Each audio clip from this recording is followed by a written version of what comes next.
Noong 2016, inatasan ng ombudsman noon na si Conchita Carpio Morales ang pagpapatalsik kay Senador Joel Villanueva, dahil umano sa maling paggamit ng kanyang Priority Development Assistance Fund noong siya pa ay kongresista. Ngunit ayon sa Senado, walang kapangyarihan ang ombudsman na tanggalin ang isang halal na miyembro ng Kongreso. Pagkaraan ng 3 taon, noong 2019, binaligtad ni dating Ombudsman Samuel Martires ang desisyon at ibinasura ang dismissal order ni Villanueva. Ang isyo, ayon kay kasalukuyang Ombudsman Boyeng Remulla, ay ginawa ito ng palihim, walang anunsyo, publication, o formal na abiso sa publiko.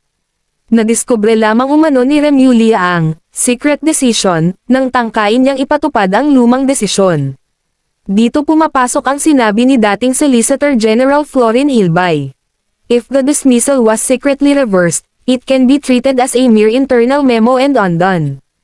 Ibig sabihin, kung ang pagbawi sa isang desisyon ay ginawa ng lihim at walang transparency, maaari itong ituring na walang bisa o internal memo lamang. Sa kaso ni Villanueva, ang sekreto at hindi na ilathalang reversal ay nagdudulot ng tanong sa bisa at integridad ng proseso, at kung paano pinapatupad ang batas ng patas sa lahat.